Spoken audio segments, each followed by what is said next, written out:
Everyone get a good night of sleep? Yeah! Heck yeah. Love it. I did as well. So, I got a clicker. I do got a clicker. Fantastic. So I know what some of you are thinking. Who in the world is Ben Cooper? I know. It's probably the guy I locked in the bathroom and stole his microphone, but, mostly kidding. I'm not Matt Graves. I am not Curtis J. Hughes. I'm not Josh Mueller. I'm not Mike Dawood. So why in the world should you listen to me? And that is exactly what I asked Amy Mueller when she asked me to give this message. And she said, Ben, I want you to talk about what you did in 2023. And I was like, what do you mean? And I thought about it. And 2023 was a crazy year. You guys want to hear a little story, quick story, yes or yes? Okay, cool. So, that's the start of my message. There you go. Power of how. 2023 was a lot. You might have heard Jeff Major say in 2022, I sold $288,000. For those of you that can do math, I missed the Rolex that year by $12,000. I had a choice to make. I could wallow in self-pity, or I could make it happen in 2023. Just one problem. I had a lot of other goals. I had to choose my aerospace engineering grad school. I had my first semester at that aerospace engineering grad school with all the excitement and fun that comes with it. I was running the first year of my 20-person coaching program. I competed on American Ninja Warrior that year. I ran a marathon. And I was traveling for 3 months that year, including a 2-month backpacking trip to Europe, moving to a new city as soon as I got back with no customers in the area. Most people would accept their down year. Most people would make selling their number one priority next year. Why is that? So many of us were dreamers when we were kids, even vector kids. Does anyone realize how crazy it is that one day your manager was like, hey, you're going to sell knives, and you did it? It's ridiculous. Go sell $10,000 in a fast start. Okay. Go push. Go see people you've never seen before. Go work behind a booth with a bunch of knives. It's ridiculous. But we did it anyway. And we hit big goals. And we sold maybe hundreds of thousands of Cutco in a year. But then we missed some goals. Some people told us to be realistic. So you started setting goals based on what you thought was realistic rather than what you wanted. I've done this many times. You might have heard before that you don't rise to the level of your goals, you fall to the level of your systems. And that's true, except as Tony Robbins said, you can only grow to the level of your goals. And it's scary. How do you attack a goal that's bigger than you've ever imagined before? As Josh Mueller just said, if the why is strong enough, the how will reveal itself. This is true, but only if you believe it's a how and not an if. No, almost there. I'm a firm believer that you can do everything you want in this life. It's just a matter of how. I've been living by that quote since 2018. Do you?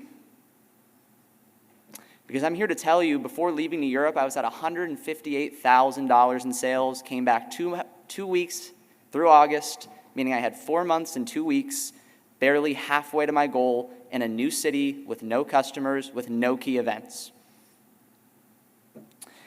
And you know what I told my mentors? I'm going to sell $300,000 because I'm Benjamin freaking Cooper. I'm serious. Do each and every one of you have that level of confidence or even cockiness in your own abilities, founded or not? If you do, great. If you don't, you should tell yourself every single morning, I am first name, freaking last name, until you have that stack of undeniable proof in front of you. Because you need to believe it if you want to become that person. And here's how the weeks went.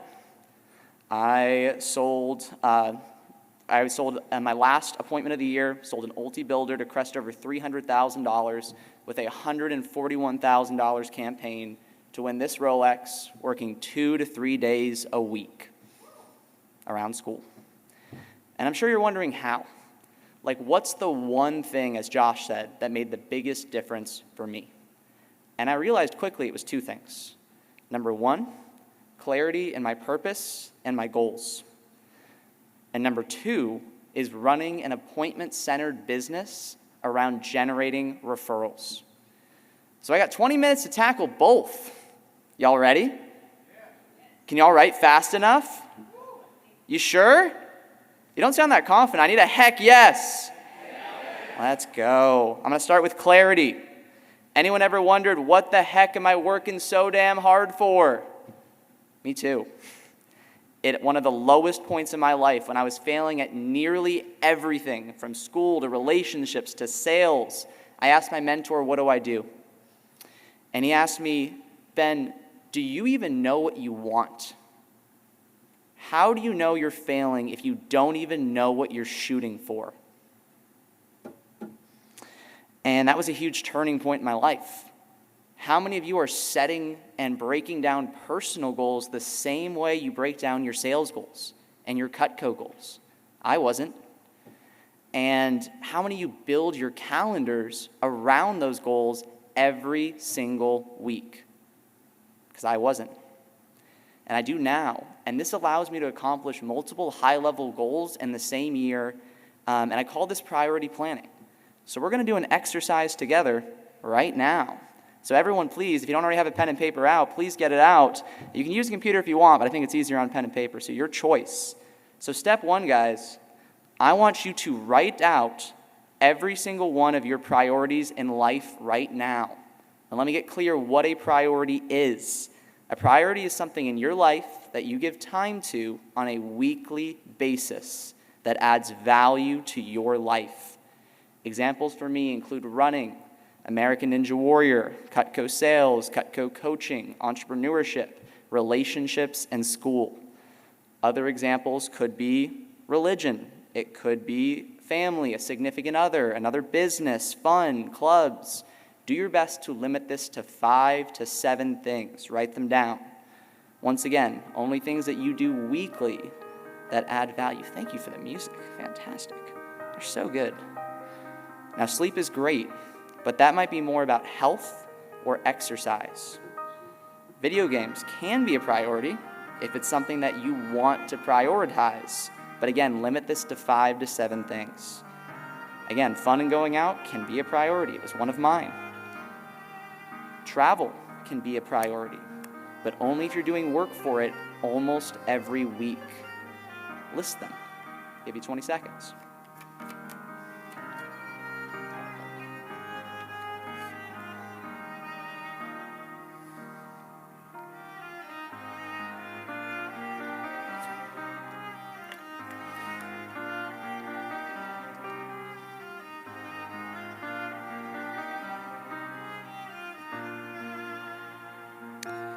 Now, next to each of these priorities, I want you to write down your biggest goal in 2025 or for the next 4 months.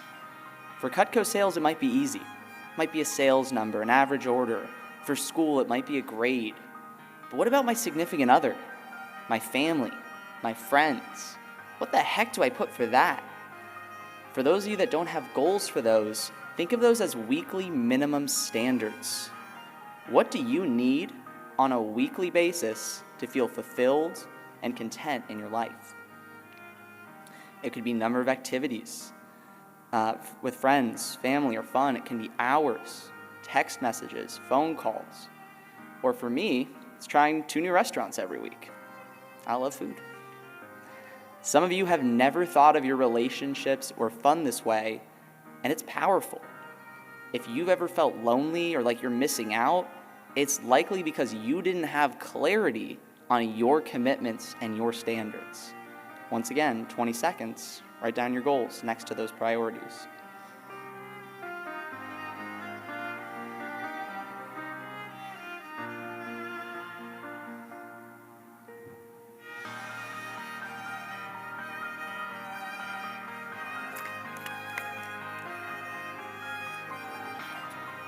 That's okay, obviously, guys. If you don't finish all these right now, some people might not know. You can always finish this after the conference. Because here's my favorite part. Let's rank them right now, February 5th of 2025. What goals and priorities do you care about the most? There's no right answers here. It does not matter what society wants, what your friends want, what your significant other wants, what your mom wants. What do you want right now, today?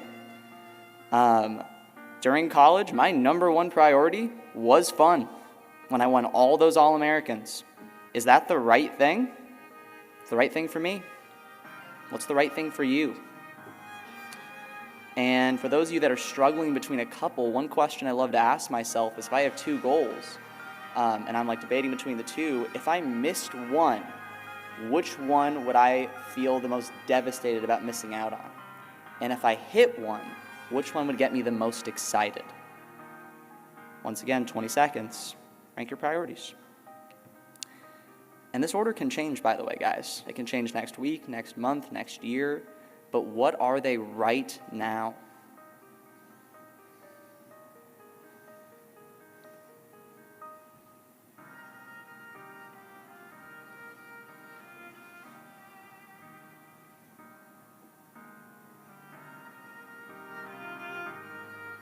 And this is where a lot of people stop.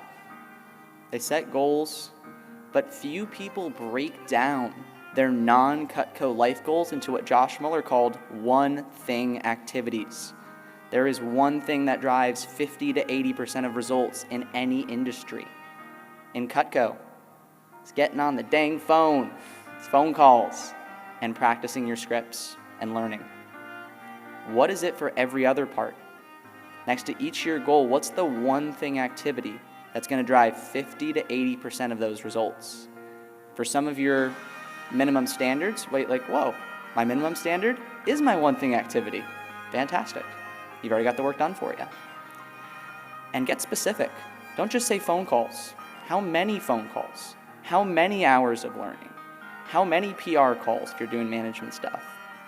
What is the one thing that's going to drive 50 to 80% of your results this year or the next 4 months? Take 20 seconds.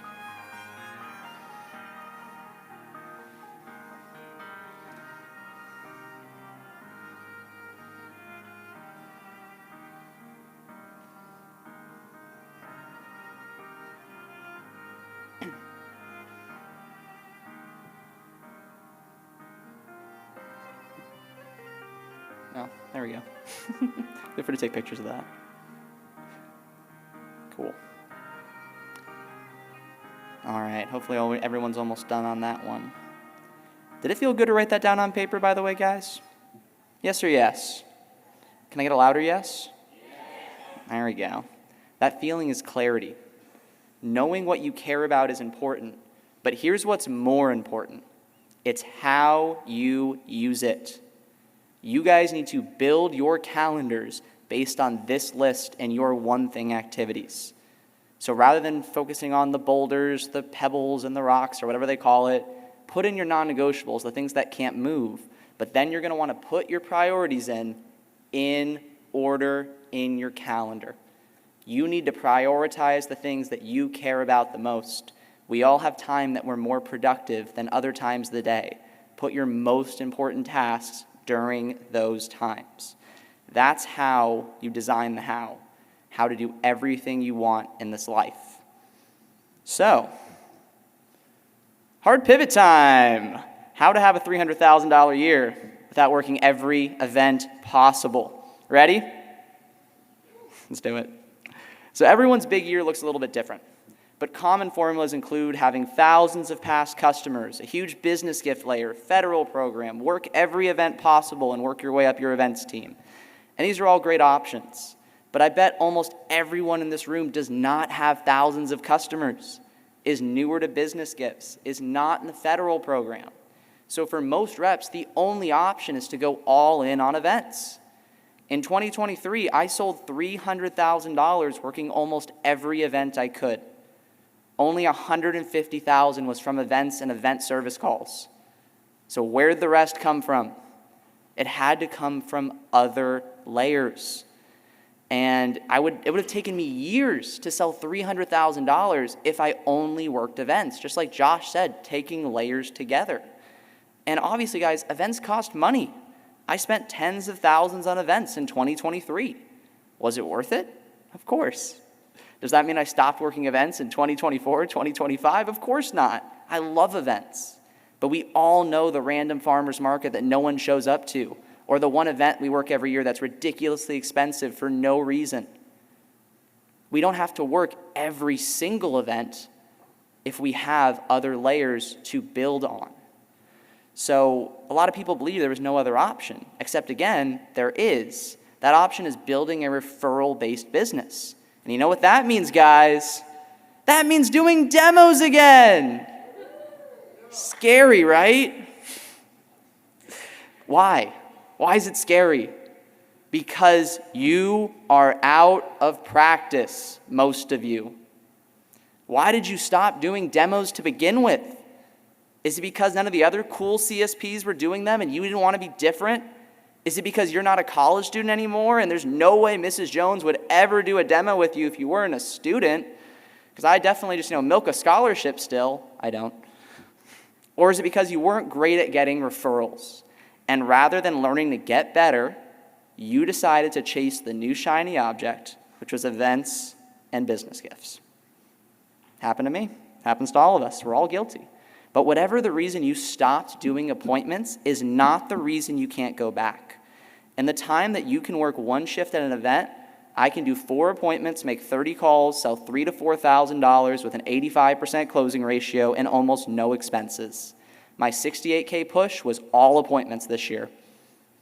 No business gifts, all appointments. And a lot of these referrals, guys, become service calls too because they own Cutco. Is it more work than showing up to an event? Maybe. The question is, do you want a little less effort or more time and money? I take time and money every single time. And all you in this room know how to collect service call leads from events. The question is, do you know how to turn those into more appointments? Well, it takes 3 things at a high level. It takes, It takes turning your goal sharing into storytelling. It takes social proof, and it takes an internalized rec approach. And I'm going to rapid fire through these right now. So let's start with goal sharing. I'm going to give you guys what I call my goal sharing formula. Step 1, ask permission. Oh my God, no one's heard this one before. You can't talk to Mrs. Jones and just tell her your goals. Mrs. Jones, can I share my goals with you? Mrs. Jones, can I tell you why I'm doing this crazy knife thing? That's my favorite. Step 2, what is your overarching goal in life right now? This is not your sales goal. Mrs. Jones does not care about your sales goal. She doesn't. You can make her care about it, but she doesn't just care about that number. What are you trying to build? Sure, it can be paying for school for you or your kids. It can be buying a house, traveling, paying down debt. Who cares? What excites you in your life right now? And this goal should be what I call RIPE, R-I-P-E acronym, not smart, RIPE. R stands for, relatable. Buying a Lamborghini is so cool. It's not relatable. Mrs. Jones is not going to want to help you do that. I, inspiring. Try and do something. Paying off debt is cool, but being debt-free for the first time in your entire life since you were blank years old is inspiring. How you frame your goal is important. Your goal should be P, positive. No one wants to hear a sob story. People love a comeback story, and that's totally fine if you have one of those, but don't focus on the negatives, focus on the positives. And finally, if you can make your goal exciting, introduce competition, rewards, punishments. 2 of my mentees had a competition where the loser had to shave their head. That got their customers excited. And one of them shaved their head. He's here right now. It's great. Hey, Bronk. My biggest goal in life right now is to build a company that positively impacts millions of people around the world on a daily basis. What in the world does that have to do with selling knives? We'll get there. Step 3, why? Why do you care so much about step 2? Mrs. Jones doesn't care about the goal. She cares about the why. Do not give the surface level reason. I'm going to challenge y'all to go 6 layers deep. What does that mean? Ask yourself, why do I care about this goal? Write it down. Not right now, but later. And then ask yourself, great, why do I care about that? Write it down. And again, 6 times. Find the why that's going to be the most exciting to share with Mrs. Jones. It's not always level 6. It's usually level 3, 4, or 5. Find the one, and you might discover why you didn't even know existed. This is because, Mrs. Jones, after traveling the world and talking to thousands of people like you, it's been really drilled into me that life is just too short to do things that don't get you excited. So I just want to do what excites me most, which is impacting people. Step 4, why Cutco? This is the flow step. This is what you need to tell your story to connect your overarching goal to your sales goal. It has to make sense. My biggest goal in life right now is to find the love of my life, so I need to sell $300,000 of Cutco to win the Panerai. What the heck does that mean? Nothing. It's got to connect. If that is your biggest goal, great, but you got to make it connect. Mrs. Jones, this job is just the best place to go after this goal. I get to meet I get thousands of business owners every year and get advice, build connections. Who do you know that owns a business? And I've also been using this to pay for school. And in my last semester, I'm trying to have a crazy goal to have the biggest spring semester ever for a college student by selling blank Cutco. Make it connect. Tell a story. Step 5, pretty simple. Share your sales and presentation thermometers. There's mine on the right. Thermometers, visual aids are powerful. Is your thermometers getting Mrs. Jones at the end of the presentation to say, oh, I hope it helps you with your thermometer? It's the stupidest phrase I've ever heard, but I've had dozens of people tell me that. So make a thermometer for both. Step 6, why does the goal scare you? This is an opportunity to be vulnerable with Mrs. Jones. Vulnerability creates connection. Go 6 layers deep in why it scares you, and find the reason Mrs. Jones will appreciate. Mrs. Jones, this goal scares me because there's no do-overs. I have missed goals before that I can never go back and redo, and those are the ones that still haunt me today. But step 7, I'm just so committed to making it happen no matter what, because when I do this, I'm going to be on pace to be the youngest person in the Cutco Hall of Fame. And this means I'm going to get a $5,000 travel stipend, which is really exciting because my parents have only left the country once since I've been alive. So when I hit the Hall of Fame, I am taking my parents on their dream vacation to Portugal and Spain. That's what gets my customers excited. They don't care about college, they don't care about my business, but they do care about that. They don't have to care about all of your steps, but one of your steps needs to get them excited, and choose that step. Add nuance in step 7. What is this goal leading to? Step 8 and 9. I'm not going to go over too heavily because you have my scripts in front of you. It's in my handouts. Step 8's relieve pressure. I don't want Mrs. Jones to think I'm trying to strong arm her to buy a bunch of stuff. I want her to know that it helps me, but I want her to feel that I'm on her side. I wouldn't let you get anything today, Mrs. Jones, unless you love it, you use it, and it doesn't break the budget. Is that fair? It's my favorite question. And then step 9, your goal sharing doesn't matter if Mrs. Jones doesn't understand how she can support you, which is, of course, by buying and giving you referrals. The best time to talk about referrals is at the beginning of the appointment. The number one way you can help me with my goals is just by introducing me to other nice people like you so I can keep working as hard as I want to. The final step of goal sharing is social proof. Now, does anyone know what social proof is? Show of hands. Great, more than I thought. Social proof, for those who don't, people like to do what their friends do and buy what their friends buy. People don't like to miss out or stick out from the crowd. If you show up and if you go to school one day and all your friends threw out all their iPhones and bought a brand new phone you've never heard of, you're going to look up that phone. Someone comes up to a donation box, all your friends pull out money, you're probably going to pull out your wallet. The only way that Mrs. Jones is going to understand this is if you show her that all her friends have given you 5, 10, 15, 20 referrals. Show lists of your sponsors, your double sponsors, your 50 plus, your record holders. Tell stories about them at the beginning of the demo and at the end. Service calls too. Have a binder with these laminated pages and printouts that look professional. Don't just use a notebook and number it 1 to 20. It looks so sketchy. Make it professional. You are a professional. Everybody does this. Show her that, and show her her friends' pages. And last, guys, but certainly not least, you need to internalize your rec approach. Just like to sell an ultimate set, you need to rock your new customer script. Anyone seen a really good movie with a terrible ending? How do we feel about that movie? Probably not good. When it comes to recs, if you get to the end of your appointment and you're like, yeah, Mrs. Jones, this is where you can help me out. I need referrals. So just if you write down your friends' numbers there, that'd be so awesome. Thank you. You come across nervous.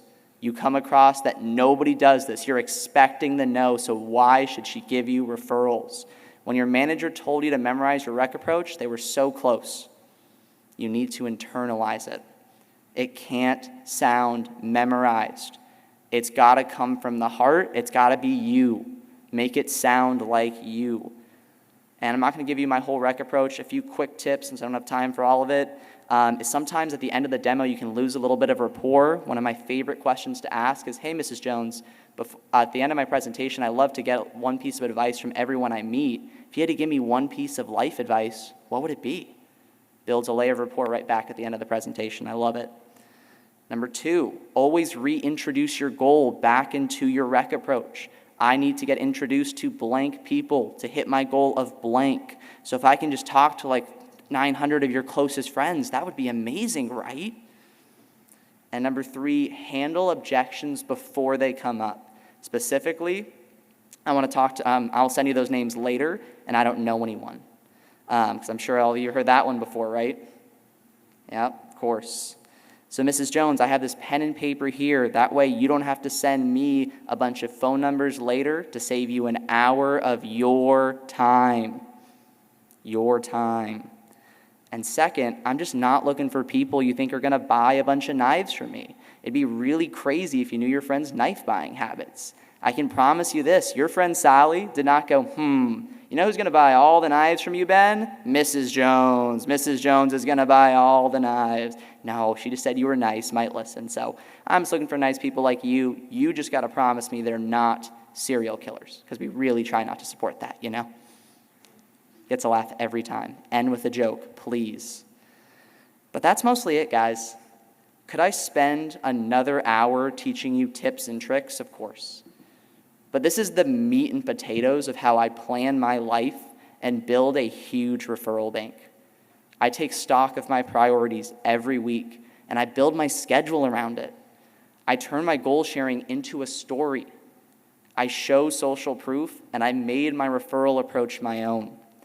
It's a lot, but it will change everything. And I really hope this message resonates with y'all, because I've seen too many reps get frustrated a few months or a few years into this job because they stop, as Josh said, linking layers. And they go all in a layer they don't completely understand yet and abandon what made them successful in the first place. They were suffering from insanity, doing the same thing over and over again and expecting different results. Don't be them. Don't put all your eggs in one basket. All the best CSPs have layers, and this is the easiest one for almost every single one of you in this room. And finally, I want to leave you guys with a challenge today. I challenge you to all look at your goal right now or after this conference for this month, this campaign, this year, and I want you to ask yourself, is this what I want and that excites me? Or is this just what I think is realistic? Set a goal so big that you can't achieve it until you can grow into the person who can. Thank you.